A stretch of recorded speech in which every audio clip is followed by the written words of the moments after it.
안녕하세요. 저는 한 집의 며느리로 벌써 10년 이상을 살고 있는 40대 여성입니다. 왜 그런 말 있잖아요. 집에 사람이 잘 들어야 한다는 말. 그 이야기가 저희 시댁 이야기가 될 줄은 생각하지도 못했습니다. 새로 들어온 사람 하나로 저희 시댁은 그야말로 풍비박산이 나버렸거든요. 저는 시집와서 시부모님 댁에서 10년 이상을 시부모님 모시고 살다가 5년 전에야 분가를 하게 되었습니다. 저희가 시댁에 살게 된 건 다른 이유는 없었고 결혼을 조금 일찍 어린 나이에 하다가 보니까 집을 구하고 살림살이 채워넣을 돈이 충분하지가 않았어요. 시댁은 주택에 살고 계셨고 때마침 2층에 세입자가 나가서 저희가 대신 들어가 산다고 하며 시댁에 얹혀 살게 된 거죠. 그렇게 시부모님 댁에 얹혀 살게 되니 월세도 아끼고 처음에는 좋았던 것 같아요. 아이들이 태어나니 일을 다니면서도 맡아줄 사람이 있다는 든든함도 있고 말입니다. 저희 남편에게는 결혼하지 않은 형이 있었어요. 정확히 말하면 남편은 둘째 아들인 거죠. 아주버님은 40대 중반이 되어가도 결혼을 하지 않고 계셨어요. 맞서는 부지런히 보시는 것 같은데 인연이 아닌 건지 아니면 여자를 너무 고르시는 것인지 오랜 시간 동안 인연이 나타나지 않았어요. 집에 한 번도 여자를 데려오지 않으시자 그게 답답하셨는지 시어머니께서는 너는 장가도 안 가냐고 구박을 하시곤 하셨죠. 그렇게 시어머니의 성화에도 넉살이 좋은 아주버님은 그냥 하하 웃어버리고 끝나버리는 거예요. 인물도 좋고 키도 훤칠하고 40이 넘어가도 자기 관리를 꾸준히 해서 배도 안 나오고 직업도 회계사라서 분명 마음만 있으면 금방 여자를 만나 결혼을 하실 법한데 왜 안 하시는 건지 의문이 생겼죠. 그러다가 드디어 아주버님께서 여자분을 집으로 데려오셨어요. 한눈으로 봐도 참 미인이었어요. 그분도 40대 중반이셨는데 어쩜 하나도 늙지 않나 하고 생각할 정도였죠. 피부도 관리를 잘했는지 하얗고 뽀얀 피부가 20대 부럽지 않고 어쩜 몸매도 여리여리한 게 정말 여자가 한눈으로 봐도 반하게 생겼더라고요. 비단 같은 검은 머리를 야무지게 틀어올려 깔끔해 보이는 인상에 붉은 입술, 붉은 매니큐어를 칠했어도 사람이 쉬어 보이지 않고 오히려 고급스러워 보이는 사람이었어요. 그러기 쉽지 않은데 말이죠. 저는 예비 형님을 보고 저 사람 정말 귀티가 난다고 생각했죠. 잘 꾸미고 감각이 있어 보이는 그런 여자였어요. 집으로 들어오며 아주버님과 예비 형님은 시부모님께 인사를 드렸어요. 어머니, 제가 사랑하는 사람을 데리고 왔어요. 이 사람이랑 결혼하고 싶어요. 허락해 주세요. 시어머니는 두 눈을 치켜뜨시면서 그 여자분을 위아래로 훑어보시더니 길게 한숨을 내쉬었어요. 보니까 나이가 있어 보이는데 이제까지 혼자 지냈을 리는 없어 보이고 우리 혁수랑 재혼인 거야?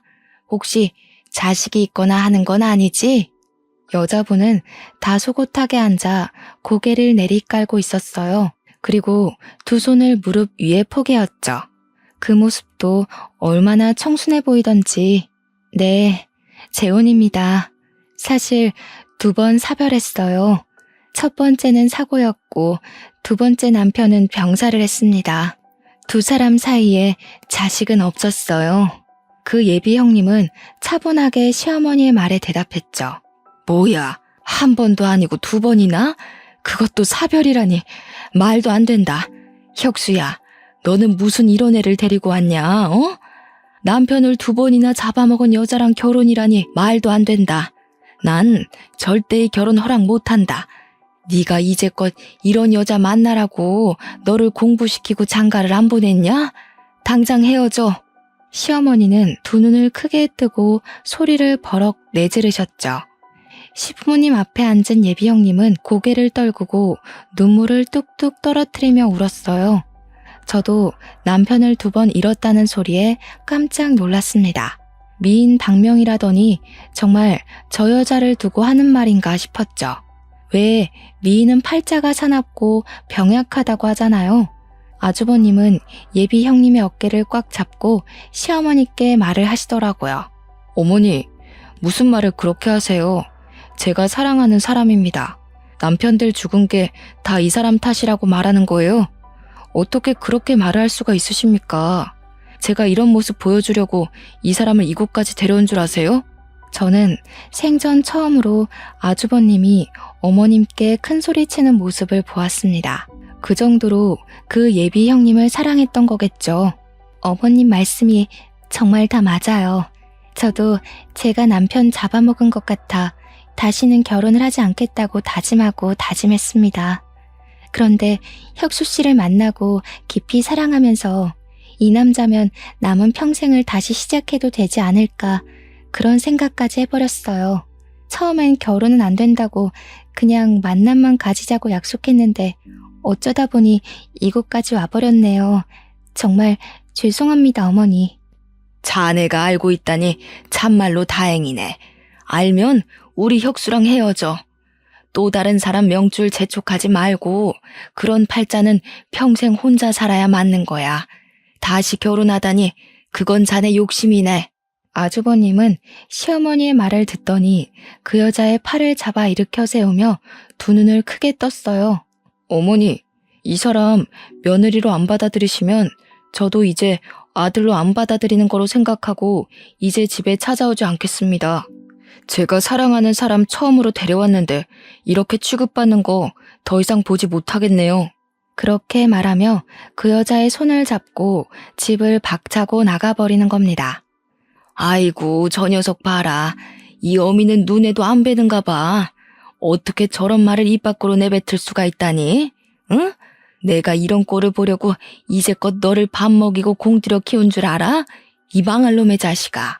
저도 이렇게 강하게 나오는 아주버님의 모습을 처음 봤는데 어머님 또한 많이 놀라셨겠죠. 시어머님은 자식이 되어서 시어머니의 속을 이렇게도 몰라준다면서 바닥을 치시면서 대성통곡을 하고 한마디로 집안이 쑥대밭이 되었죠. 그런데 시아버지의 반응이 더 어머니를 속상하게 만들었습니다. 아니, 당신은 자식이 평생 처음 사랑한다는 여자랑 결혼한다고 데리고 왔는데 그렇게 말하면서 사람이 살다 보면 이런 일 저런 일 다 겪으면서 사는 거지. 남편을 2번이나 잃었으면 아이고 고생했다. 품어주지 못할 망정. 이렇게 문전박대를 하면 되겠냐고. 어머님은 시아버지의 말에 기가 막혔는지 두 눈을 크게 뜨셨어요. 아니, 당신은 그게 말이라고 하는 거야? 옛날 어른들이 하는 말 하나도 틀린 것 없어. 집안에 사람 하나 잘못 들이면 집이 망하는 거라고. 이 집이 망조가 되려고 일어나 당신까지 왜 이래? 자식이 잘못된 길로 가면 버선발로 막아서야지.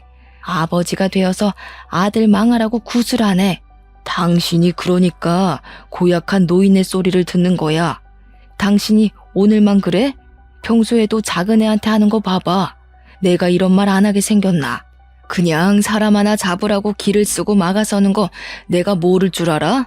그냥 잘됐다고 축하는 못할 망정. 이러다가 평생 장가 안 간다고 해봐. 또 그 꼴은 못 봐서 애를 달달 볶을 거면서. 에이. 아버님이 자리에서 일어나서 방으로 들어가시자 어머님은 다시 바닥을 손바닥으로 내리치며 다시 통곡하셨어요.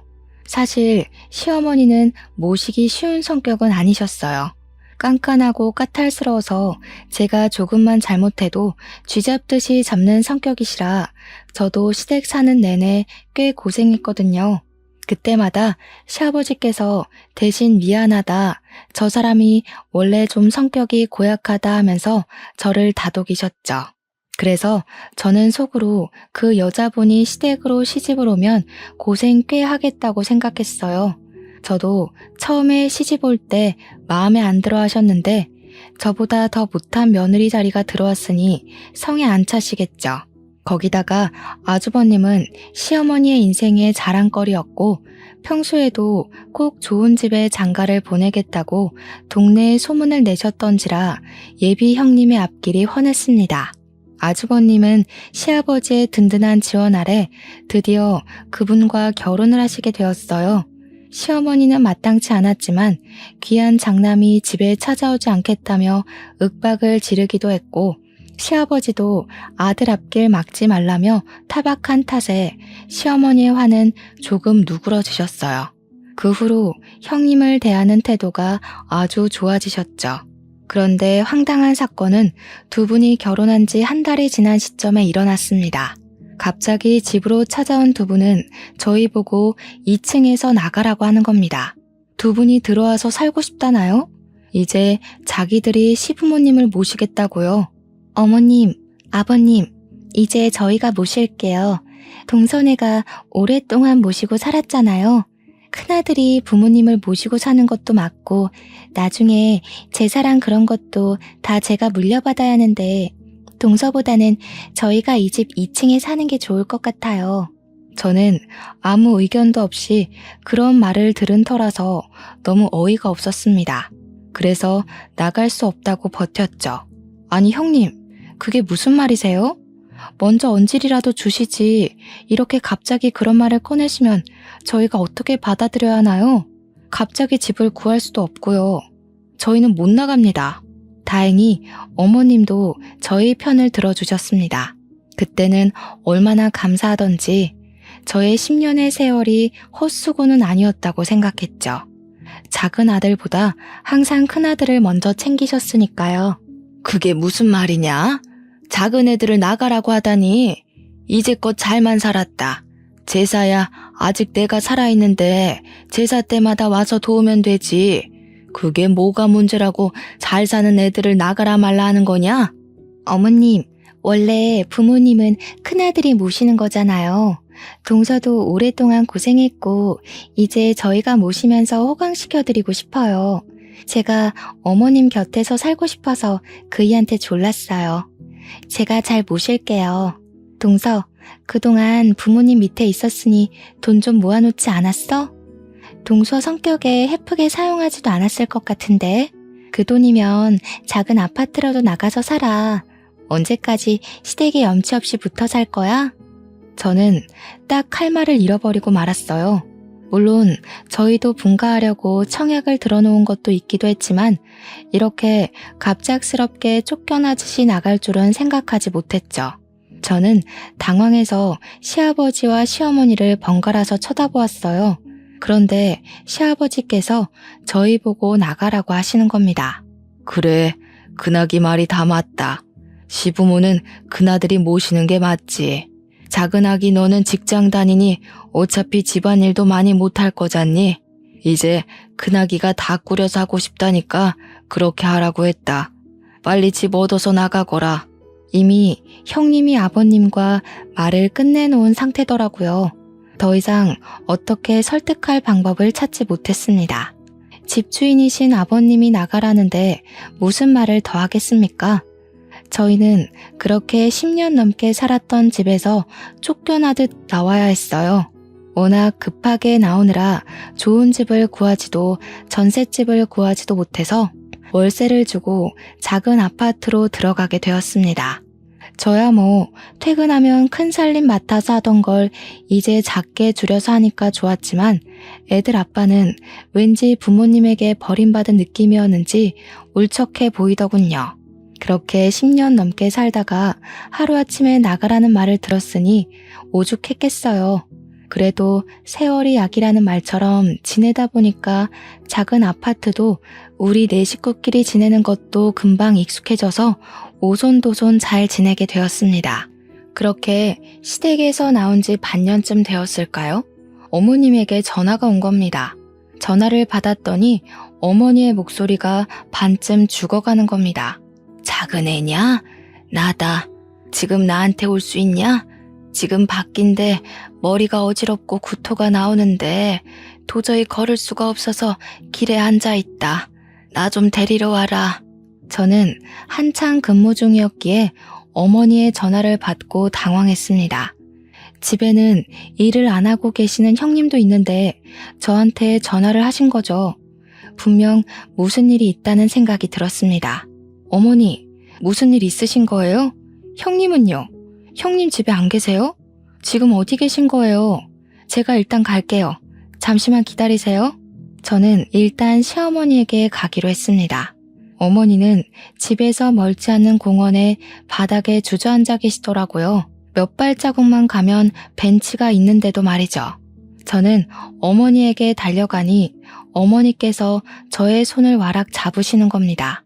얘야, 작은 애야, 나 너희 집에서 살면 안 되냐? 나 무서워서 큰애랑 못 살겠다. 그 애는 미쳤어. 제정신이 아니야. 어머니, 무슨 일이길래 그러세요? 갑자기 우리 집으로 오신다니.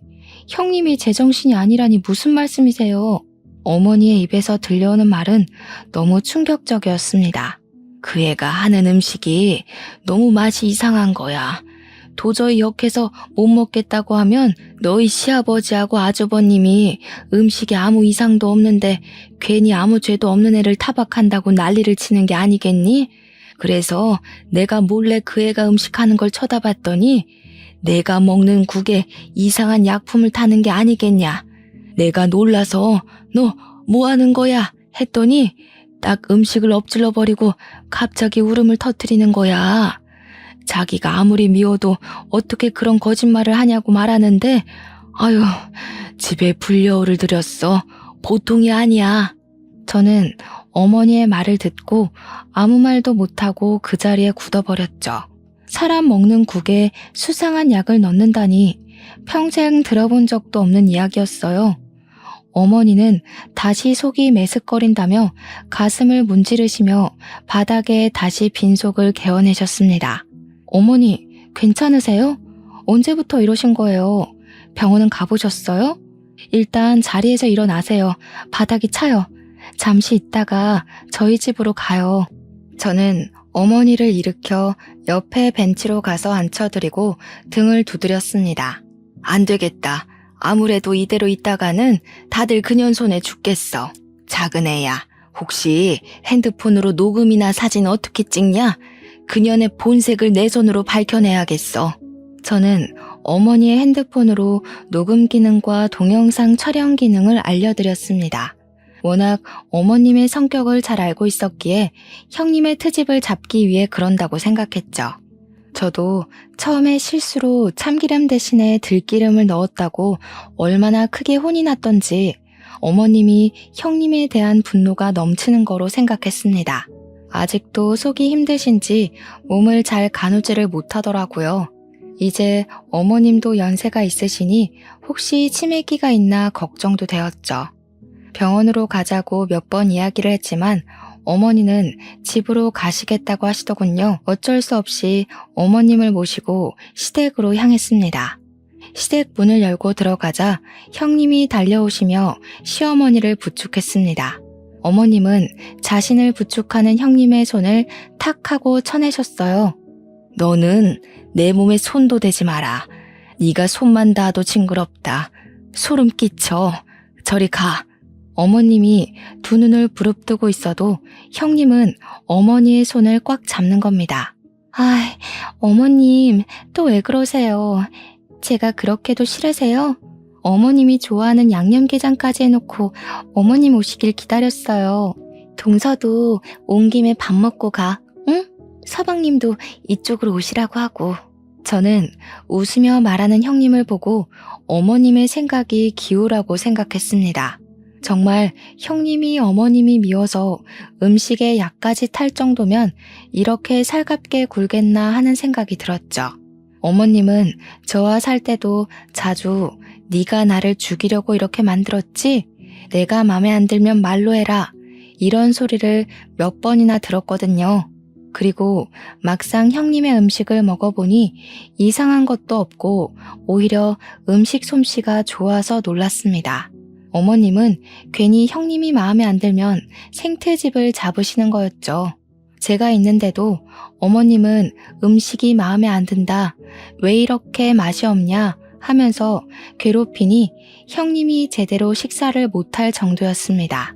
사람이 얼마나 미우면 저렇게까지 하나 생각하고 저는 남편과 집으로 돌아왔습니다. 그렇게 며칠을 보내다 어머님이 쓰러졌다고 형님에게 전화가 오는 겁니다. 저희는 급히 병원으로 달려갔습니다. 형님은 병원 의자에 앉아 울고 계셨어요.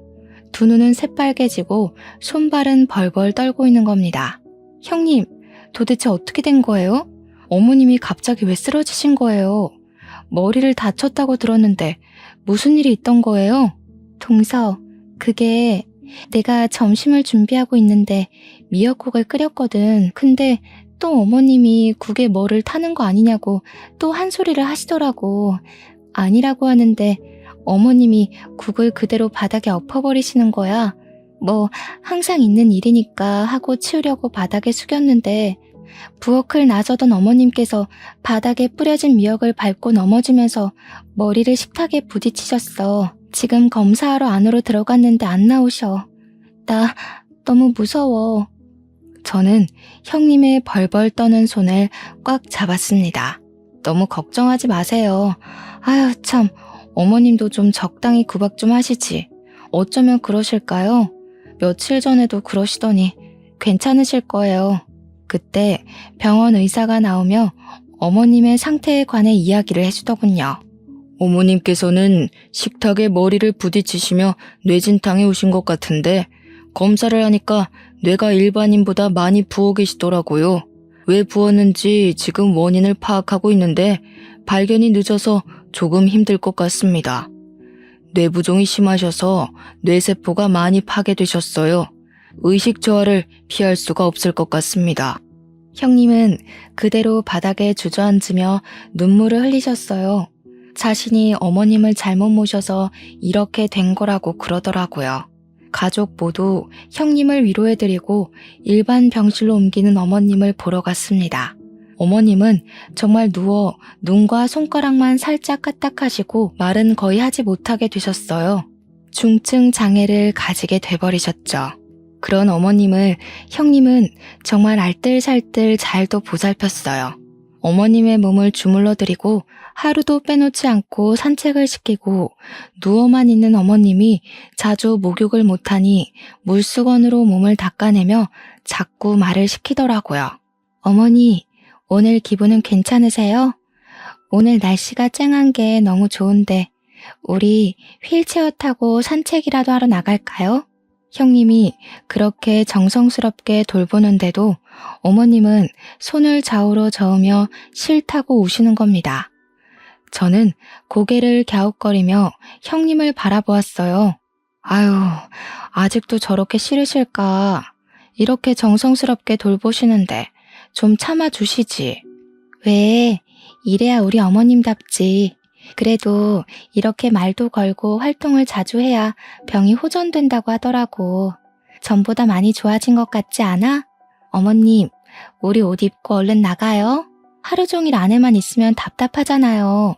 그렇게 어머님께 정성인 형님은 병원에서도 참 효부로 소문이 자자했습니다. 저도 일하는 신세라서 거의 어머님은 형님께 맡기고 신경 쓸 겨를이 없었어요. 형님이 알아서 잘 챙기기도 했고 저까지 나설 필요도 없다고 이기적인 생각을 하기도 했죠. 그렇게 어머님이 병원에 입원을 하고 계시던 어느 날 아버님이 갑자기 교통사고로 돌아가시고 말았습니다. 아버님은 차를 운전해서 병원에서 시댁으로 돌아가는 길에 전봇대를 들이받고 그 자리에서 돌아가셨습니다. 하루아침에 건강하던 시부모님이 두 분이 다 안 좋은 일을 당해서 마음이 좀 그렇더라고요. 한 분은 뇌출혈로 쓰러지시고 한 분은 교통사고로 돌아가시다니 비슷한 시기에 돌아가셔서 집안 분위기는 더 어두워져만 갔죠. 그리고 시부의 교통사고를 저희 남편과 아주버님은 받아들이기 힘들어 하셨습니다. 그것은 저도 마찬가지였어요. 사실 아버님은 평소에 될 수 있으면 운전을 하지 않으셨어요. 젊었을 때 다리를 다치셔서 큰 수술을 하신 다음에는 나이를 먹어서 그런가 종종 다리가 저려 하셨거든요. 그리고 몇 년 전에 운전 중에 심하게 쥐가 난 것처럼 저리셔서 큰 사고가 날 뻔한 뒤는 다시는 운전대를 잡지 않으셨죠. 아버님이 도대체 무슨 급한 일이 있으셔서 운전을 하신 것인지 이해가 되지 않았습니다. 그런데 장례식을 치르는 내내 형님은 바닥을 치며 우는 게 아니겠어요. 10년을 산 저도 저렇게 슬퍼하지 않는데 시집와서 같이 산 지 1년도 안 된 형님이 자지러지게 우는 게 너무 수상해 보였습니다. 그만큼 정이 많이 들었다고 해도 자신의 가슴을 쥐어뜯으며 서럽게 우는데 그 순간 저는 형님이 국에 수상한 짓을 했다는 어머님의 말을 머리에 떠올렸어요. 도저히 의심을 거둘 수가 없어 형님에게 다가가서 떠보기로 했습니다. 형님, 아버님이 왜 운전을 하셨을까요? 병원에서 집으로 돌아가는 길에 사고가 났다고 하는데 혹시 아시는 게 있으신가요? 형님은 손으로 눈물을 훔치며 저를 쳐다보았습니다. 그게 내가 중요한 약이 있다고 아버님께 부탁했거든. 내가 심장이 약해서 꼭 며칠에 한 번은 먹어야 하는데 병원에서 약이 다 떨어진 거야. 그래서 그 약 좀 가져다 달라고 부탁드렸어. 약이야 병원에 얼마든지 있으니 직접 지어 먹으면 되죠. 아버님께 운전을 시킬 만큼 그렇게 급한 약이에요? 순간 형님은 저를 보더니 얼굴을 구겼습니다. 그걸 왜 나한테 물어보는 거야? 솔직히 나도 아버님이 직접 운전하실 줄 알았겠어? 그런데 그걸 나한테 물어보는 이유가 뭐야? 아버님 다리가 자주 저러시는 거 형님도 아시는 거 아니에요? 혹시 약 핑계로 아버님께 급하다고 운전을 시킨 게 아닌가 해서 물어보는 거예요. 형님의 얼굴이 순간 뒤틀리더라고요. 그때 경찰분이 장례식장으로 들어오셨습니다. 안녕하십니까? 김종철 씨 가족분들 되시죠? 김종철 씨 사고가 운전 미숙으로 단순 교통사고로 처리되어서 사건 종결하려고 합니다. 유가족분들께 알려드리려고 찾아뵈었습니다. 여기 사인해 주십시오. 저는 경찰에게 급히 안 된다고 소리쳤어요. 안 됩니다. 아버님이 단순 교통사고일 리가 없어요. 아버님은 평소에 운전하지 않으셨어요. 그런데 운전을 하신 게 더 이상해요. 분명 다리가 불편하셨으면 갓길이라도 세웠을 겁니다. 아버님이 얼마나 침착하신 분인데요. 차라리 부검을 해주세요. 이대로 장례를 치르고 화장을 할 수 없습니다. 아니 동서, 무슨 말이 하고 싶어서 그러는 거야. 부검이라니. 아버님이 그럼 살해라도 당했다는 거야? 어쩜 그런 무서운 이야기를 하는 거야. 부검이 어떤 건 줄 알고 그러는 거야? 아버님을 2번 죽이는 거라고. 저는 언성을 높이는 형님을 노려보았어요. 그렇게 서럽게 울어놓고 아버님의 부검을 거부하는 것도 의심스러웠습니다. 형님은 안 궁금하세요? 아버님이 왜 돌아가셨는지? 제가 아버님을 10년 넘게 모셨는데 그렇게 실수를 하실 분이 아니라서 그래요. 아버님이 얼마나 평소에도 진중하신 분인데요. 다리 조금 저리시다고 사고를 내실 분이 아니라서 그러는 겁니다. 다리가 한 번 저리면 그날 하루는 하루 종일 저리세요. 절대 운전을 하셨을 리가 없어요. 순간 형님의 얼굴은 순간 시뻘개지더군요. 경찰은 일단 알았다는 듯이 손을 앞으로 내밀고 말했습니다. 일단 알겠습니다. 싸우지들 마시고요. 유가족분들이 의심된다고 하면 당연히 부검해 드립니다. 진정들 하시고 사건 종결은 미루겠습니다. 아니, 재수 씨는 왜 일을 이렇게 복잡하게 만드는 겁니까? 그리고 우리 집사람을 그렇게 몰아세우지 마세요. 지금 이게 다 우리 집사람 탓이라는 말로밖에 안 들립니다. 아주버님 말에 저희 남편도 얼굴이 시뻘개져서 한마디 하더군요. 형은 안 이상해? 형수님 들어오고 나서부터 어머니 아버지가 보란듯이 사고가 났어. 이걸 이상하다고 생각 안 하는 거야? 어머니가 이 사람한테 형수가 음식에 약을 탔다고 했어. 그리고 평소에 아버지가 운전 안 하는 거 형도 잘 알잖아. 아주버님은 2눈이 시뻘개져서 남편을 향해 손을 들어 올렸습니다. 그 순간 형님이 아주버님의 손을 와락 잡더군요. 안 돼요. 저 때문에 형제끼리 싸우는 것은 못 보겠어요. 저라도 이상하게 생각하겠어요. 제가 온 다음 이런 일이 생긴 거잖아요. 항상 이렇게 열심히 해도 이런 오해를 받아요. 그런데도 이런 상황은 정말 익숙해지지가 않네요. 차라리 저 때문에 싸우실 거면 우리 이혼해요. 형님은 아주버님을 껴안고 다시 울기 시작했습니다. 아주버님은 우리 둘을 노려보며 형님을 토닥이셨죠. 그 모습을 보는데 정말 형님 엉덩이에 꼬리 9개가 보이는 것 같았죠. 어머님 말대로 불려우가 틀림없다는 생각이 들었습니다. 그렇게 정신없이 장례식은 끝이 났지만 아버님의 시신은 저의 바람대로 국과수로 가게 되었어요. 부검하려면 시간이 조금 걸린다고 하더군요. 저희는 아버님을 부검하러 국과수에 보냈지만 사실 아무것도 안 나오길 빌었어요. 특히 친정아버지를 일찍 잃었던 저에게 아버님은 아버지 같은 존재셨어요. 시어머니의 깐깐한 시집살이에도 시댁에서 오랫동안 버틸 수 있었던 건 전부 아버님의 보살핌이 있었기 때문이니까요. 국과수의 연락을 기다리는데 형님이 저에게 전화하셨습니다.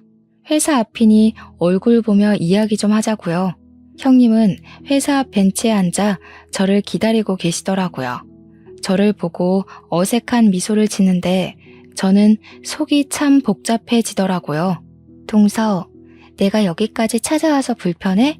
나도 한참 고민하다가 찾아왔어. 사실 가만히 있으려니 속이 너무 답답해서 나도 모르게 찾아와 버렸네.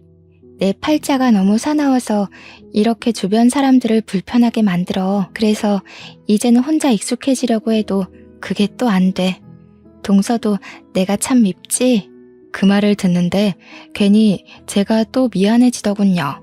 형님은 굵은 눈물을 흘리며 손수건으로 눈물을 닦아내는데 사람 마음이 편할 리가 있나요? 어머님 아버님이 나이가 드시니 괜히 고집도 세지고 평소에 하지 않던 일을 할 수 있는 건데 내가 너무 사람을 몰아세운 건 아닌가 하는 마음이 드는 겁니다. 저에게도 의심스러운 정황만 있지 확증은 없으니까요. 아니에요. 전 형님을 싫어하지 않아요. 그냥 확실히 알고 싶었어요. 명확하게 알고 아버님을 보내드리고 싶었어요. 저도 아버님 몸에서 아무것도 발견되지 않았으면 좋겠어요. 그런 무서운 일을 형님이 했다고 생각하고 싶지도 않고요. 형님은 손수건으로 눈물을 닦아내더니 가방에서 에너지 드링크를 꺼내 뚜껑을 열어 저에게 주었어요. 그렇게 말해주니 너무 고마워.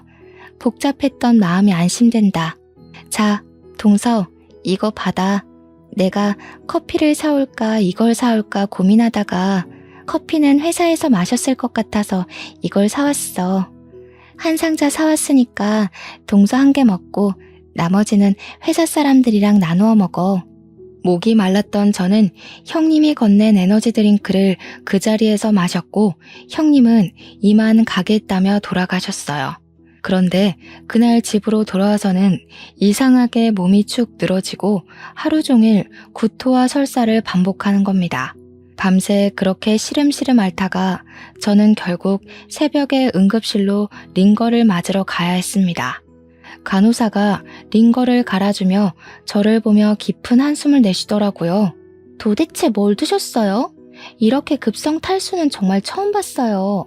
급성 장염이나 위염이 와도 이렇게 짧은 시간 탈수까지 오지는 않는데 혹시 마지막에 뭐 드신 거 생각난 거 없으세요?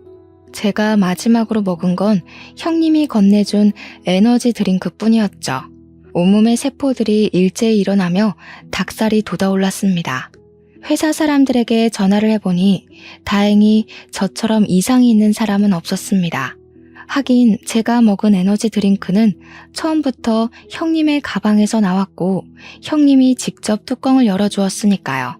그 순간 제 머릿속에 어머님의 형님이 음식에 수상한 짓을 했다는 말이 생각났습니다.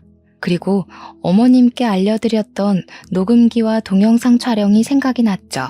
형님의 정체를 밝히려면 분명 그것이 필요하다고 생각이 번뜩 났어요.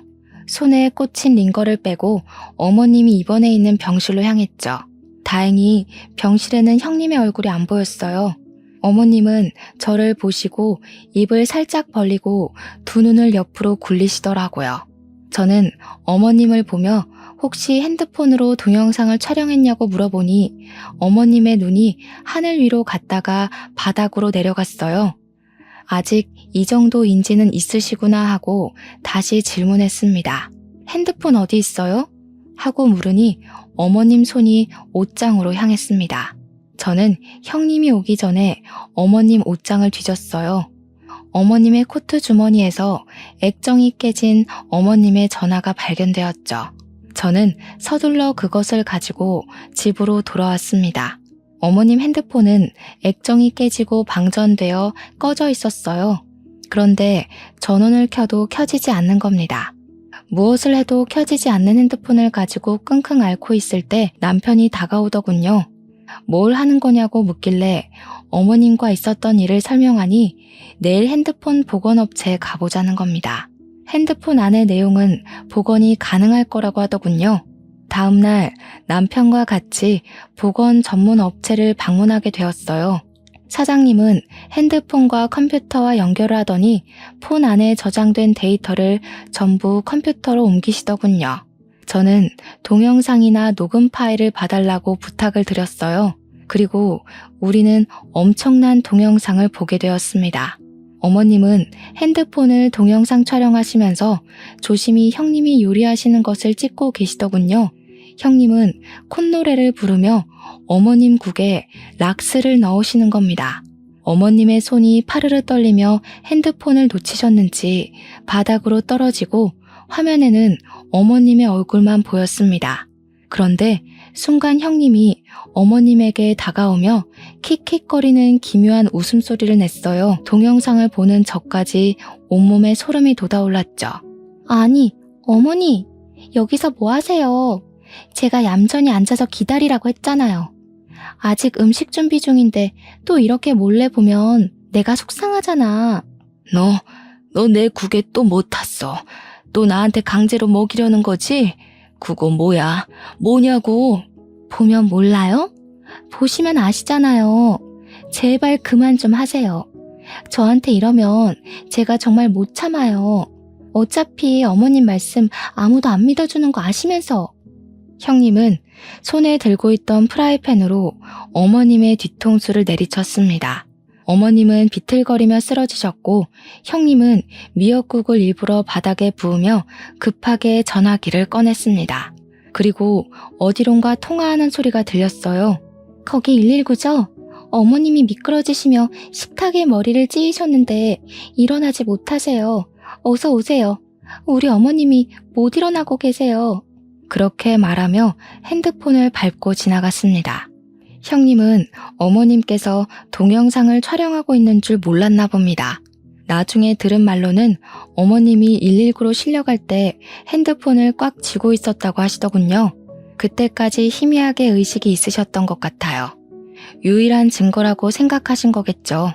저는 남편과 그것을 경찰에 바로 제출했습니다. 경찰에서는 마침 잘 됐다고 저희에게 부검지를 보여주더군요.